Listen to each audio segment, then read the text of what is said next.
Lieutenant Governor of Guam.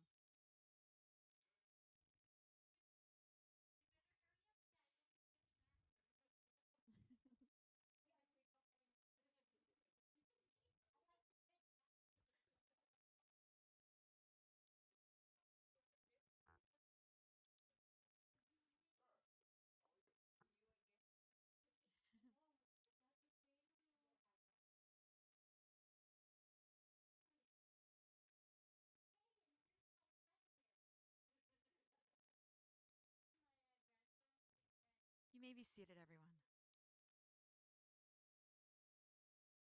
Auntie Terry, you can sit down now. Half a day! We can be a little more spirited. I even heard Mr. Ngoku louder than my interns in the back. Half a day! Way better. Half a day and welcome to the office of the Governor of Guam for what I think is my favorite part of the Liberation Day festivities. It's the introduction of our Grand Marshals.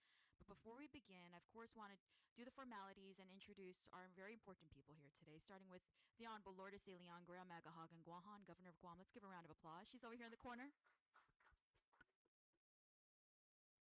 And on our right side here, we have the Honorable Joshua F. Tenorio Segundo Magalahan Guahan, Lieutenant Governor of Guam.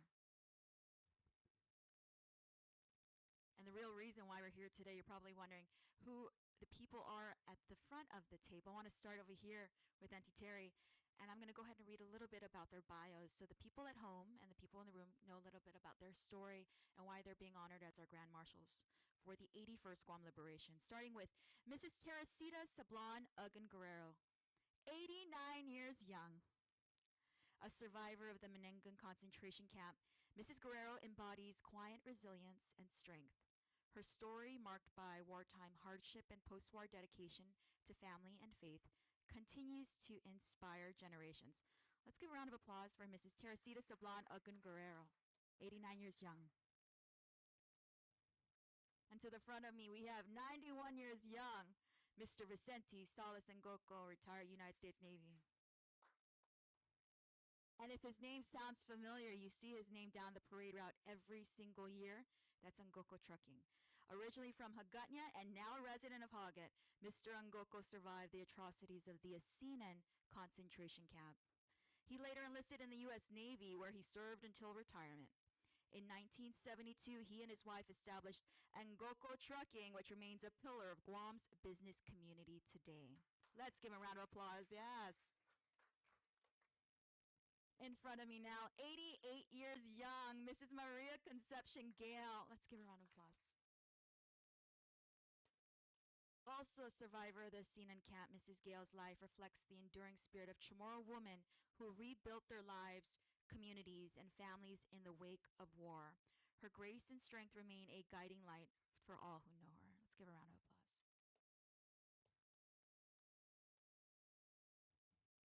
In front of me now is 89 years young, Colonel Joaquin Danny Santos. As a young, yes, absolutely. Give them a round of applause. As a young boy, Colonel Santos endured the forced march and internment of Menengan. After the war, he joined the U.S. Marine Corps, rising through the ranks to retire as a colonel. A son of Asan, he remains a symbol of duty and perseverance. One more round of applause for 89 years young, Colonel Danny Santos. And our baby at the table, believe it or not, 87 years young, Mrs. Julia Manley Villagomez. Oh. Raised in Barragata and Agana Heights, Julia was attending Mass with her grandmother the morning Guam was attacked. Her grandfather, Albert Percy Manley, was taken to Japan as a prisoner of war because he was an American. The family endured constant surveillance and hardship, and Julia was punished for speaking English, a language the children were forbidden to use. After the war, she graduated from George Washington High School and became a teacher, all while continuing her education in the evenings. Her legacy is one of quiet determination and deep devotion to her family, faith, and island. Let's give a round of applause for Miss Julia.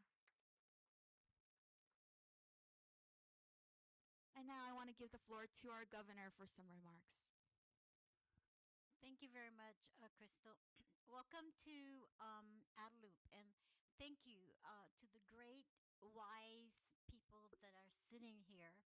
And as Crystal was talking about your bio, I can't help but have this great feeling of how we were raised to respect our elders, although I'm not too far behind you guys. But no, really, in our culture and how I was raised is you were raised to respect and to listen to your elders. And as I heard the bio of all of you, you certainly have had a real good life experience that makes you strong and makes you courageous and makes you actually determined and committed and dedicated to your families in making sure that they are raised the right way. And the right way, of course, involves and encompasses our values as Chamorro. We've taught our children respect. We've taught our children the value of kindness. We've taught our children the value of sharing and helping each other in times of emergencies and even in times of happiness. And all of that is because of our love of our family, right? We're all about family. Um, and so I just couldn't help but feel so much, I feel love from all of you and so much respect to all of you. And still look forward to many stories that you would tell us in your experiences that only again nourishes the values that we have as a people. So I just wanted to say thank you for accepting our offer for you to be Grand Marshals. When we were looking at Grand Marshals, uh, we said, no, we can have five grand marshals, and we looked at who we would want. Of course, everyone in our greatest generation are also very valuable people that can also go out there and represent our people in so many good ways. But I just want to say thank you for your acceptance to really celebrate and honor our people who have died during the war and who have survived, and to write down that a mile of the parade, looking and watching and seeing all our people that have come up to celebrate this great Liberation Day. So, just thank you so much in allowing us to be part of that great honor that you will bestow during our Liberation Day parade. Sizusmasi. Cesar Masi, Governor. I now want to give the floor to the Honorable Josh Tenorio, our Lieutenant Governor of Guam. Thank you. Each one of these five Grand Marshals represents a very unique and different aspect of life during the war.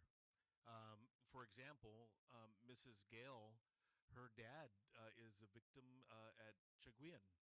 Uh, her brother, I'm sorry, is a victim in Chaguian. I remember the Kitugua conception.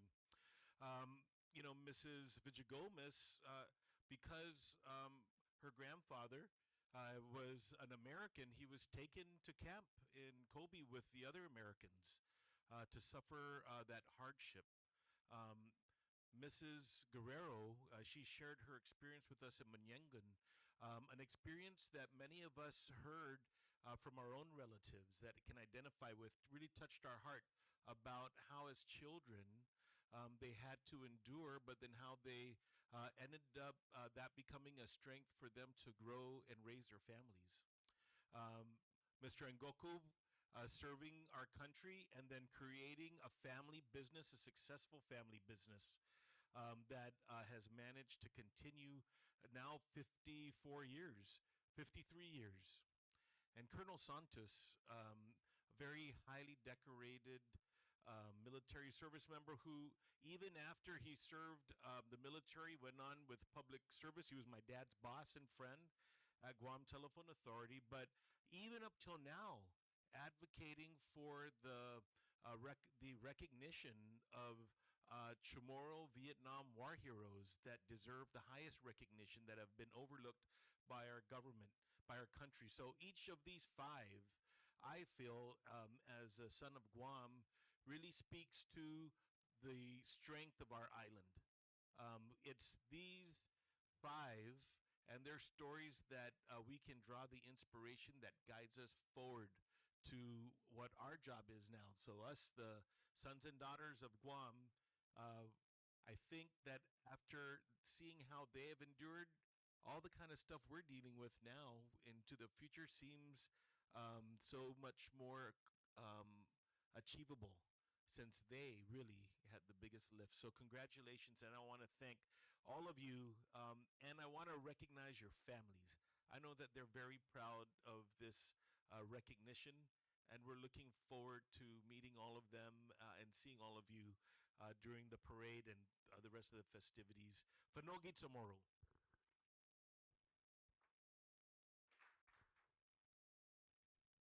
So I'm going to go ahead and go down the line and ask each of our grand marshals how old you were when you realized that war had broken out on Guam, and then we can talk a little bit about that and then pass the microphone down. Okay, I know it was very funny, and they have a lot of humor, a lot of energy for their age, but they were talking and reminiscing, so I kind of wanted to share with our viewers at home. Starting with Miss Villa Gomez, how old were you, and when did you realize war had started? when they slapped my mouth. No, really, I was barely 4 years old. And when the bombing, and we were at the church, and then they were scattering out, my sister and I were slapped because we were speaking. We didn't know how to speak Chamorro because my grandfather was an American and he doesn't know how to speak Chamorro. So we had to, but that is the thing that I remembered most, that these guys are so cruel. And we were crying. And then I remember my mother, the burning the wood, and you better learn how to speak tomorrow. You get that thing. So that is my memory. And then during the Manengon, I remembered, hardly remember much, but I remembered my parents, my dad especially, would be escorted to wherever the work is going to do, and also my aunt. And I remembered the river, the washing, the ladies washing, and all that. And then I remembered when almost to the end of the war, my grandmother left us there, and I didn't. Were the, my aunt and I and my dad, we stayed in Menengun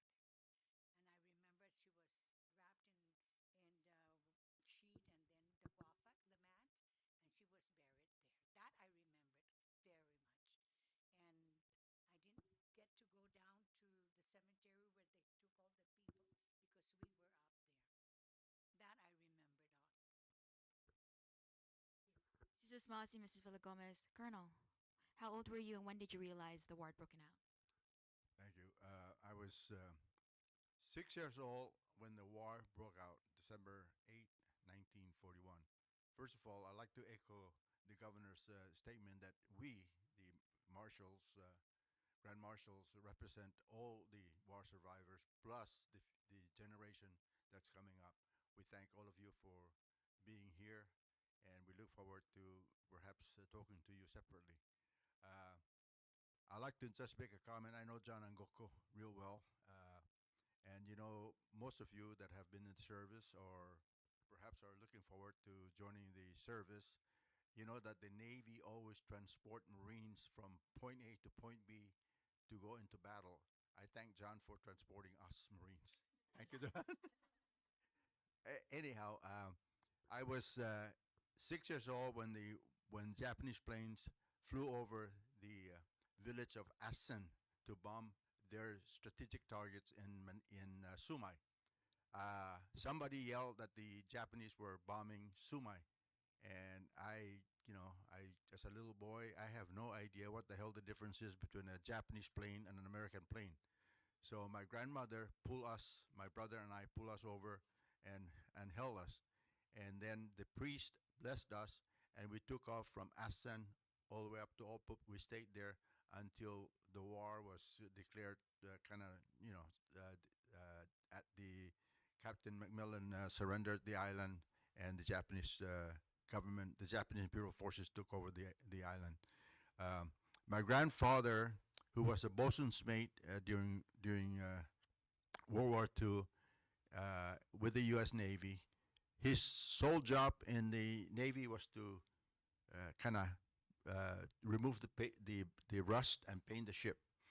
And he was when the Japanese discovered that he was a bosun's mate in the Navy, they incarcerated him, and in Agana. And so my uncle Gregorio or Jesus and I would deliver meals every Wednesday, one complete meal.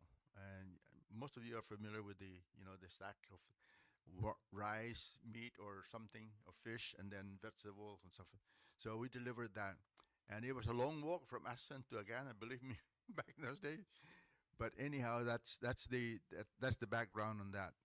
Um and then, of course, like uh, Julia, I was slapped by the Japanese because in the morning, what generally happens is we stand and we bow to the emperor 3 times, and then we do calisthenics, and then we go into the room, and while we were sitting down, the sensei will go around and we start reciting the alphabet in Japanese, or the count 1 to 10 in Japanese. The sensei, the teacher, saw a lot of paper underneath my seat, and he told me to stand up, and he accused me of littering the room. And I told him, I said, no, that's not my. I mean, that's not me. We just got in, and what he did was he slapped me, and I peed my pants, and I'm proud to pee on my pants because I had no idea what the hell's happening. So Julia knows my cousin Buntai, Maria Sigüenza.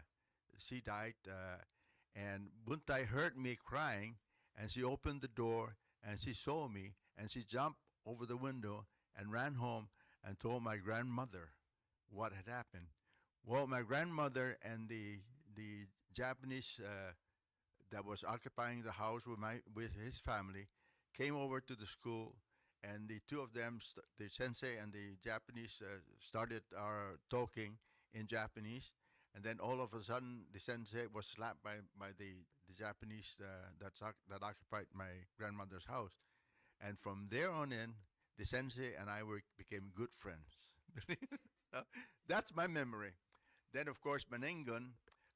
We marched from Assen to Meningon, and I remember that my grandfather had this bull cart, and in the bull cart he had the elderly, and the sick, and the children, and we marched with my grandfather from Assen to Meningon. Uh, my brother Eddie on one side, myself on the other side, and then, of course, when we retired, we went into the cart and slept. Once we got to Meningon, we settled down, and basically my job and my brother's job in the morning was to go and get water, and we fill this water with the bamboo pole, and then we deliver the water to my grandmother, who had this big pot, and she put everything in that pot, and we she light up the pot once a day between 11 o'clock and noon, I suppose, and the fire must not have any flame going up, otherwise that becomes basically a signal for the planes, American planes, if they're in the area, to go and look at what's going on. So my job and my brother's job is to ensure that the flame is not does not rise. And then when it's ready to be dosed, to be put out, we put water, and that's our job.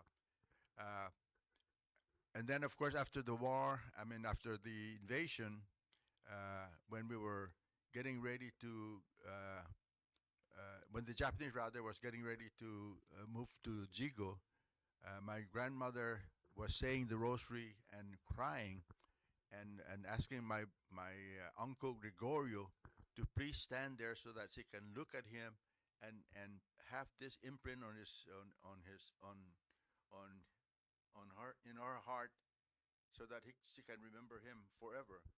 And Gregorio Siguenza is one of those individuals that left Maningon with the Japanese to transport their belongings to Jigo. Gregorio never returned, and we assume that he died somewhere in Jigo. However, Gregorio's name is not one of those 45 that was beheaded. 45 names in Saguan. So in 2018, I did my research at headquarters Marine Corps and discovered that there were two patrols on the evening of the 8th of August 1944. A patrol discovered four bodies, and on the morning of 9 August 1944, another patrol discovered four additional bodies. They were all beheaded. Now, I am assuming that Gregorio Siguenza is one of those individuals, but we don't know, and we will never know unless they're exhumed and then a DNA analysis and so forth. However, what happened was uh, uh, Commissioner or Mayor Mantanani from Jigo, uh, we talked about this. Who are these eight bodies? Who are they? And so he asked all the mayors, who among your people transported the Japanese materials to Jigo and never returned and is not listed as one of those 45? And only seven names came up. So out of the seven names, no one is still unknown. So that's the background on Maningon, and I'm very close to Chaguan, and because that's where my I assume that's where my uncle would be somewhere in Salisbury Park. And that's it really. I'm very happy again to echo the governor's comments to represent all the war survivors plus the future generation that hopefully you don't see war in your lifetime. It's very traumatic, uh, and I hope that uh, we defend our island with some dignity. Thank you. Questions? Same question. So, how old were you when you realized that war had broken out? Well, I just turned 6. Let's see, I just turned 6, and we were at mass during the bombing of Sumai. So we ran all the way from the church, which is located at the old USO, and our house is down in Alegres, which is across the present Polaris Point. And then we ran up the hill to hike, and at the same time, I carried my shoes, my high top, and my mother was teasing me about it. And then we stayed up in Malaa until the area is declared clear. So we went back to our house, and we found that the uh, Japanese soldiers occupied our two-story house, which is full of the bodega is full of rice because we just harvest the rice in our field, and so we had to build a small hut up in Malaa, which is the shooting range now. So we stayed there, and I had uh, five brothers. Four brothers were already in the Navy, but they were off island, and I have five brothers. Four brothers stayed at home. The oldest one was John, and the others are working for the Japanese. And my brother Greg worked for the uh, Sumai, where the boats are, or PD. And so my mother and I used to travel from Aleguas. We travel up the hill to Taihagan. We walk up to Jonia. This is every other week because we had to. My father built a small hut in Jotnia behind the church, and he stayed there with my youngest brother. Well, my mother and I stayed in Aleguas because my other brothers were home. So during the war, we we do that traveling from Aleguas to Tehagan to Jonia with a one horn carabao. We carried some supplies for my father. Then we took the teki from Jonia down to Agana. We stayed at the Nutley house overnight, and then we take the bus to Aleguas. So that's our twice 2 weeks. Every other week we travel. In the meantime,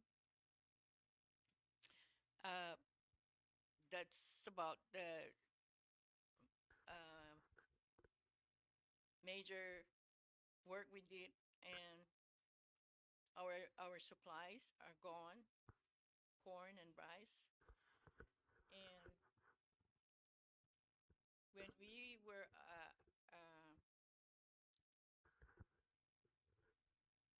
forced to walk to Asinan, I we found the camp, which is rows and rows of thatch hut, and each family was assigned an area. So we were in one area where stayed there, and the other families, in the other compound. So there's a river on the side, and my father built a bokongo. So whenever we hear a plane coming, we ran to the bokongo. And then one day, we hear a plane coming and started, shooting. And a friend of ours and her daughter got caught and they got killed by the bullet. So ever since then, I just can't stand it. So when the Marines were coming by, the word is around that the Marines are coming. So when they came to our camp, they told us to leave everything and we have to go. So I carry my shoes again, and we ride the truck to Agate. So we stayed in Agate until everything is clear in Aleguas. So we returned to Aleguas, and there's still some stragglers around. And a friend of ours got killed up in the hill. So we built another house in Aleguas. And in 1950, we were forced to move out because the Navy condemned our property. So my mother had to find a piece of property in Tamuning. So that's when we moved in 1950. We stayed in Tamuning. That's about it. Thank you so much, Mrs. Gail. Mr. Ngoko, how old were you when you realized the war had broken out? I was young girls. I don't want you to hear this. 91. No, I know how young you are, but how old were you when the war broke out? I was 80 years old. Born 1933. You want me to hold this? Okay. Briefly tell me what you were thinking when the war broke out. Really, the only thing we were doing was trying to, have a fiesta with Santa Maria in Aniguac. Let me wake up the crowd. I think they're looking sleepy right now. I want to thank you, Governor and Lieutenant Governor, for having us over here. First of all, yeah, we were having a Santa Maria Fiesta on December 8th when the Japanese were bombing Sumai. Anyway, from there we had to carry all the pots and pans. I don't want to make you people fall asleep by story. We were carrying our pots and pans up to the hill of, they call it the family of Odrud, back on the hill to celebrate our Santa Maria. Anyway, we're from Libugun, not Nimitsil, but Libugun, and then from Aniguac. So The story I have to say is, to me, Japanese are not really that bad. They're building our economy in Guam. Now, but at the time, I had no problem with them really. I was spending more time in jungle when I see them coming in. They're trying to put me to school, and I should have been to their school because right now I can speak Japanese. But see, I thought I was smart, but I was dumb. Because when I see them coming in, I go and hide in the jungle.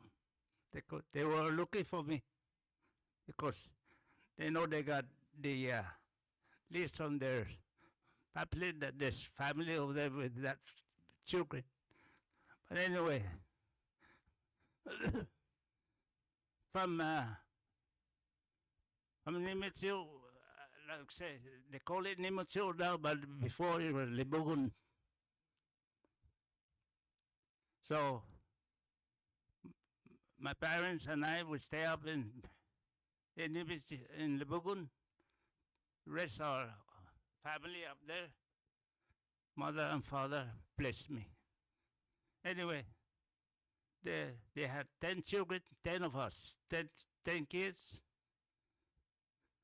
and they raised us up there with lemay and kamuti. You know what lemay is and kamuti, young kids? That's sweet potato and breadfruit. And no dog. We don't have no dog. Dog is down in what's called Assad. That's from the dog's over there with the mayor. I mean the colonel used to be. I know. Dog looks good, but like I say, they come from the colonel's place.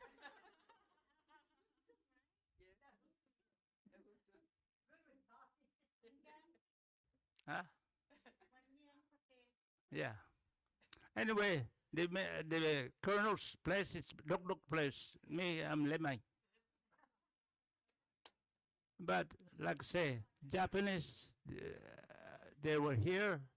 I know they're mean, and we have to bow for them when we pass them. But anyway, we're survivor from Manila all the way to Assad. When they had the camp, the Japanese collect us up. They put us in behind, which is very good, where we had, because we had a Japanese warehouse which they used in Assad, and we robbed that place before we moved to Alcina. I mean, it was a church place where they put all the garbage in, but we robbed it before we left. Because that's a survival, young kids. That survive. From Alcina, which I'm trying to get Steffi to recognize that place.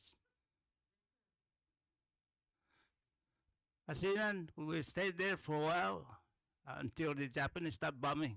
I mean, the U.S. bombing the place.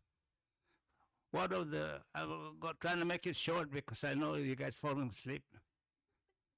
One of the projectile 5-inch, which I'm a gunsmith, I found out in the Navy that's the one that almost killed my mother in the Bokongo. You know, it pierced right through the heart. Santa Maria was right below it. I mean, she was right below Santa Maria. I never forget this. The crown of Santa Maria was brought over with a 5-inch projectile, and it blew us away fast. From there, we went to when the army, or we don't know whether it's Marine or Army at the time, but somebody recognized them right away. They were over there in our place, and they collected us up. We went walking down to Tipungan. Tifungan is next stop after the military picked us up. So from there, like I said, we went behind Pigo Cemetery, and they put us there. The Pigo Cemetery is like a concentration camp too, but anyway, it was a good one. From there, we went back to our place, Nemitsu. Thank you very much. She's so mossy, Mr. Angoko. And last but not least, Auntie Terry, and I call her Auntie Terry because she's from MTM. Tell us about how old you were when you realized war had broken out. Okay. I was 5.5 years old, and when the war broke out, and I was in front. I was in front of my house in Togay, Aganya, and we're waiting.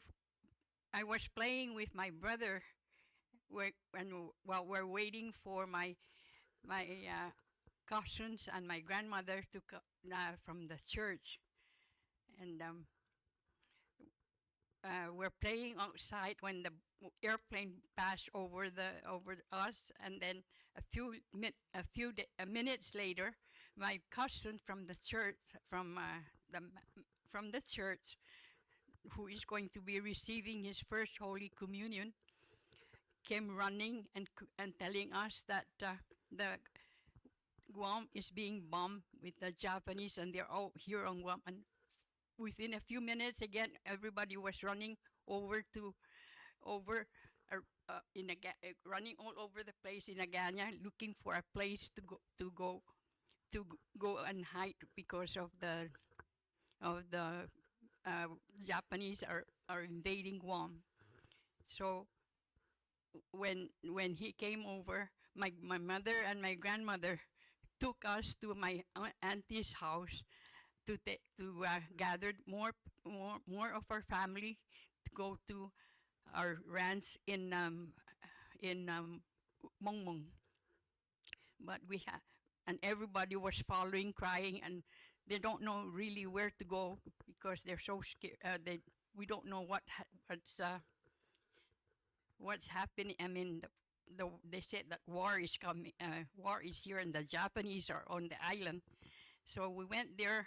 We went to my house, my house, and my auntie's house, and then we went all the way up to Aganya Spring, which they call it Didigi, to cross the swamp to go to my house. And there's families going with us to the to the to the to my house. I mean my ranch, and then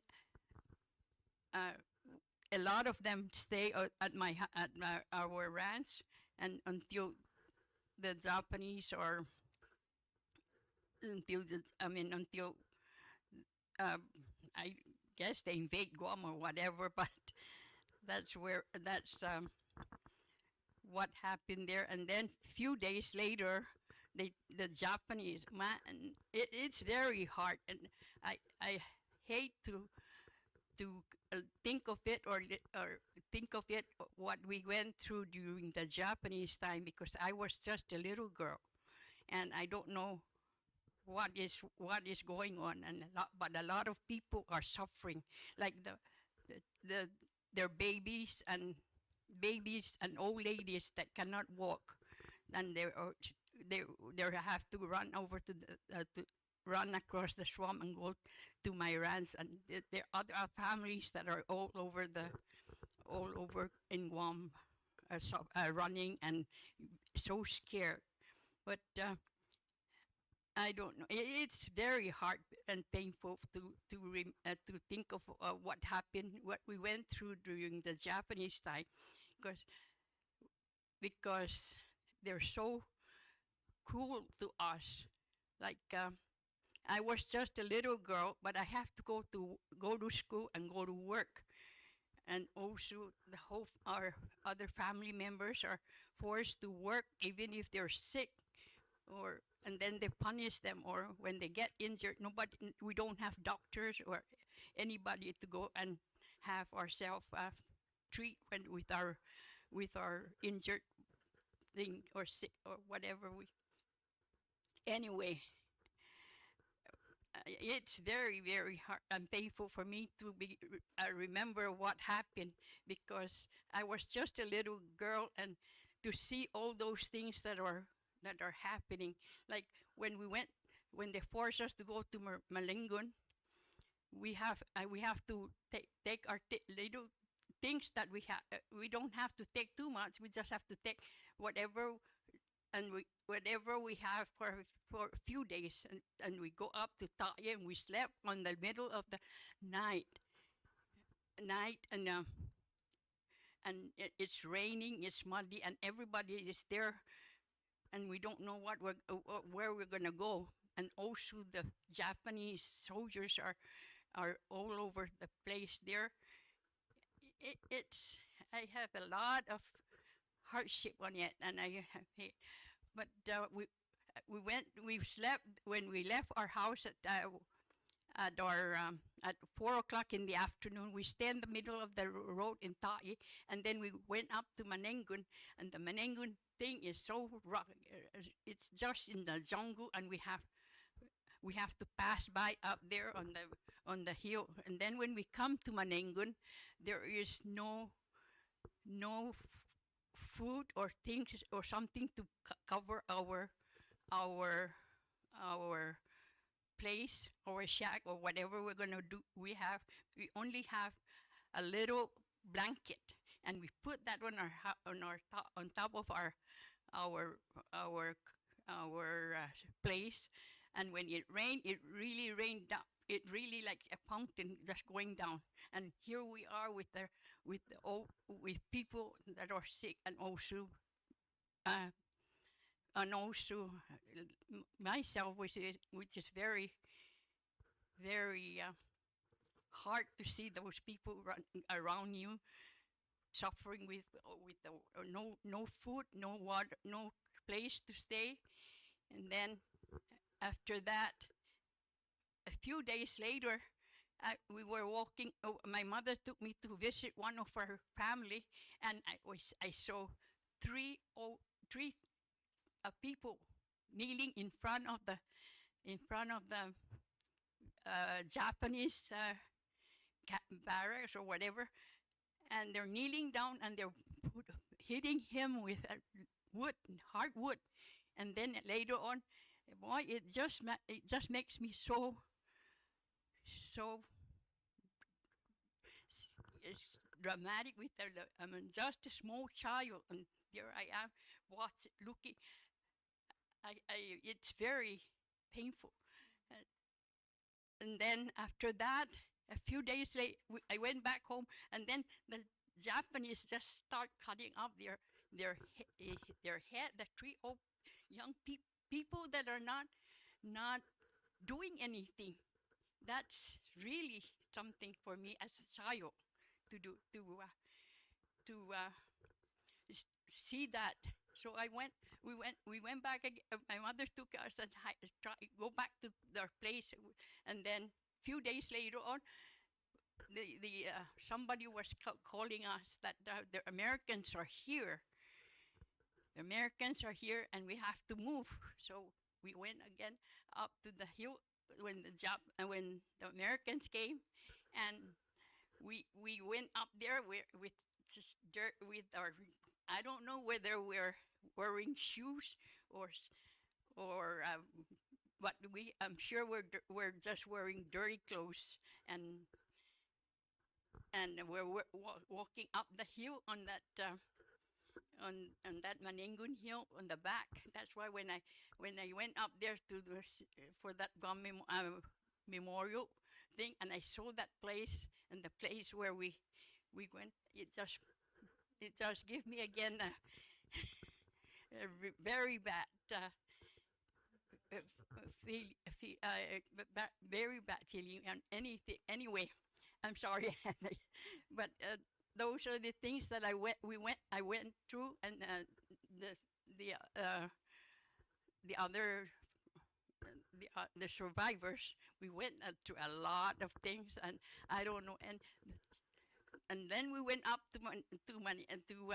on that hill over to Manengun Hills, and then we went down to Agat. And those are the things that it's very hard because we don't have food, we don't have clothes, we don't have water. Oh, and also in the Talufo folks, we were moved to Malengun, and then we were marching up to Anengun or somewhere up there. And then what happened is that the waterfall is really running real nice, real nice. But then we walk up to when everybody was just splashing on the water and things. But then, while we're drinking that, somebody told us that there's a dead Japanese in front of the on top of on the hill, and we're all drinking it. Whew, man, I don't know. It's very hard and painful, and I don't think the other generation will ever experience or know what we went through. So I hope, I don't know. I'm sorry. Thank you so much, Auntie Terry. Again, let's give another round of applause for all our Grand Marshals today. You'll see them on the parade route. This is a great time to plug the parade. The 81st Guam Liberation Day Parade, does begin on Monday, July 21, 2025 at 8 a.m. here at Adelup, and it will proceed down Hagåtña towards the grandstand at the Chamorro Village. Don't forget also the parade. So the parade starts at 8 a.m., but don't forget you can watch it on PBS KGTF Channel 12. You can also view our booklet for the parade on governor.guam.gov. And then, of course, the fireworks show. The fireworks show will take place at 7:21 p.m. at Hagåtña Treatment Plant. That's a 15-minute show. At Fort Apugan, that's 5 minutes. And Paseo Point will also be a 5-minute show. This will conclude today's press conference to announce our Grand Marshals again. I want to call our governor and our lieutenant governor to stand behind our marshals. Let's take a group photo, and we will proceed with the rest of our liberation festivities. Again, let's give another round of applause for our Grand Marshals for the 81st Guam Liberation Day Parade themed Fanogi Chamorro. Stand, you Guamanians.